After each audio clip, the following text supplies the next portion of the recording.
മുഖ്യമന്ത്രി പ്രഖ്യാപനം അനന്തമായി നീണ്ടതോടെ സംസ്ഥാനത്ത് കടുത്ത ഭരണസ്തംഭനം. ഫണ്ട് അനുവദിക്കുന്നത് അടക്കമുള്ള കാര്യങ്ങളിൽ പുതിയ സർക്കാർ വരട്ടെ എന്നാണ് വകുപ്പ് സെക്രട്ടറിമാരുടെ നിലപാട്. കാവൽ മുഖ്യമന്ത്രിയായ പിണറായി വിജയൻ ഭരണപരമായ കാര്യങ്ങളിൽ ഇടപെടാത്തതിനാൽ ഫയലുകളും നീങ്ങുന്നില്ല.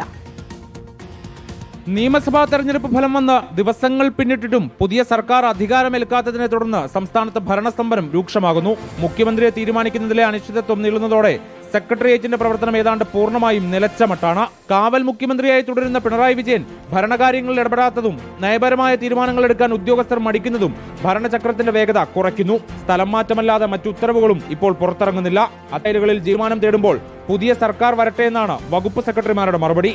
ചില പദ്ധതികൾ UDF സർക്കാർ തുടരുമോ എന്ന ആശങ്കയുള്ളതിനാൽ ഫണ്ട് അനുവദിക്കാൻ ധനവകുപ്പിലെ ഉദ്യോഗസ്ഥർ തയ്യാറാവുന്നുമില്ല. ട്രഷറിയിൽ ബില്ലുകൾ പാസ്സാക്കാനും പ്രതിസന്ധിയുണ്ട്.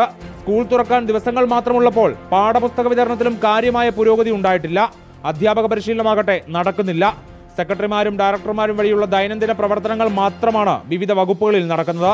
പുതിയ മന്ത്രിസഭ വരാതെ സംസ്ഥാനത്തിന്റെ അടിയന്തര ആവശ്യങ്ങളിൽ പോലും പരിഹാരം ഉണ്ടാകില്ലെന്ന് ചുരുക്കം. റിപ്പോർട്ടർ, തിരുവനന്തപുരം.